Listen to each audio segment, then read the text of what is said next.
Allora, ciao a tutti e benvenuti in questo episodio speciale di Italisten. Recentemente ho raggiunto 1000 iscritti, che è un traguardo fantastico e importantissimo per me, quindi vi ringrazio con tutto il cuore. 1000 iscritti, niente male, no? E dunque, per festeggiare questa occasione speciale, ho pensato di fare un video speciale, particolare, dedicato a questo numero 1000, che oggi, in questo periodo, è così importante per me, ma che è stato anche molto importante per la storia italiana. Oggi vi racconto una storia conosciutissima, che chiunque abbia fatto le scuole in Italia avrà sicuramente sentito fino alla nausea, ma che voi probabilmente non conoscete e che, se vi interessa la storia, la cultura italiana, potreste magari trovare anche interessante, perché comunque non credo che sia molto famosa all'estero, quindi magari è nuova per voi. Dunque, il numero 1000 è legato a un evento chiave del Risorgimento italiano. Il Risorgimento è tutto quel processo che è cominciato dopo il Congresso di Vienna, quindi dopo la caduta dell'impero napoleonico, ed è terminato in due fasi. Nel 1861, con la fondazione del primo Regno d'Italia unito, e la seconda fase invece è nel 1871, che è stato quando è stato annesso all'Italia tutto lo Stato Pontificio insieme a Roma, che poi è diventata appunto la capitale d'Italia.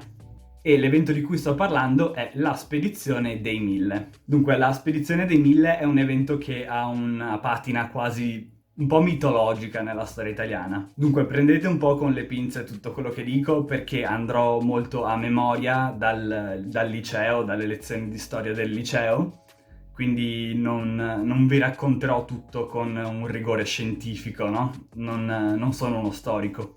Comunque, nel 1860 restavano tre stati principali in Italia, no? Il Regno di Sardegna, che comprendeva la Sardegna e il centro-nord. Poi c'era lo Stato Pontificio, che occupava la gran parte del centro Italia.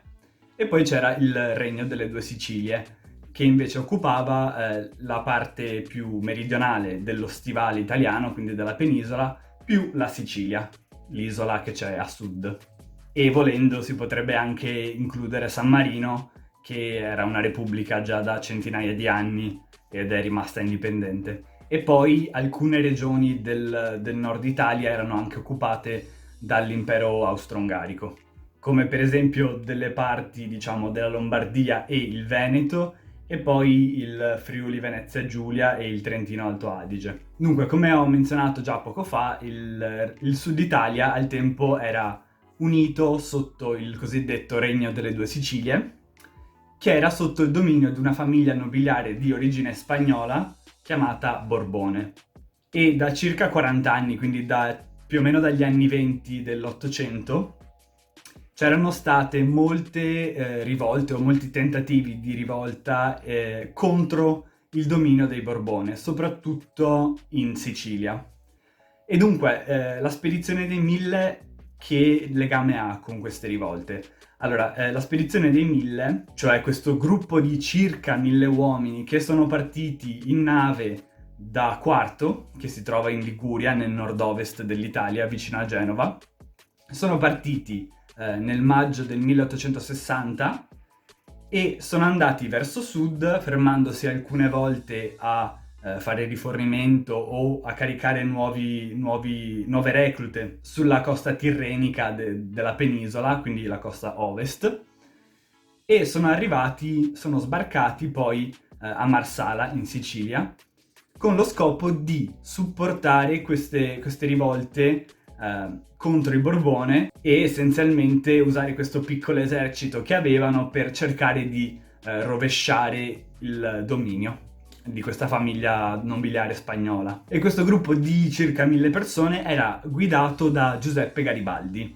Dunque, il Risorgimento italiano ha tutta una serie di figure molto importanti, forse altrettanto importanti quanto Giuseppe Garibaldi, ma in qualche modo, grazie a questa spedizione dei Mille, Garibaldi si è guadagnato invece un ruolo di particolare importanza nei cuori degli italiani. È visto quasi come il padre dell'Italia, no? Il padre fondatore dell'Italia. Proprio grazie a questa spedizione dei 1000 e agli eventi che sono avvenuti poi dopo il loro sbarco, che adesso vi racconto. Insomma, sbarcano a Marsala e cominciano a conquistare la Sicilia, raccogliendo l'appoggio di tutte quelle persone che nei decenni precedenti si erano già ribellate ai Borbone. Quindi una buona parte della popolazione siciliana. E poi una volta arrivati a Catania hanno anche ricevuto dei rinforzi. Insomma, nei 2 o 3 mesi successivi questo esercito si ingrossa e comincia piano piano a conquistare la Sicilia da ovest fino ad est. Quindi partendo da Marsala proseguono verso est e arrivano fino a Messina, conquistando tutta la Sicilia così. Messina si trova sulla punta più orientale della Sicilia, su uno stretto che divide la Sicilia dalla Calabria, quindi la Sicilia dalla penisola italiana. E dunque questi 1000, che non erano ormai più 1000, continuano la loro avanzata, attraversano lo stretto di Messina, conquistano prima la Calabria, poi tutto il resto del sud Italia, sicuramente non senza tante difficoltà, e conquistano soprattutto Napoli, che al tempo era già una città molto molto importante, e soprattutto per il regno delle due Sicilie, perché era un pochino il centro del potere della metà peninsulare, diciamo, del regno delle due Sicilie, quindi della parte di questo regno che era sulla penisola e non sull'isola, la parte continentale, diciamo. Insomma, questa avanzata dell'esercito dei 1000 si conclude con il famosissimo, almeno famoso per gli italiani, incontro di Teano tra Garibaldi e Vittorio Emanuele II di Savoia, che diventerà poi il primo re d'Italia.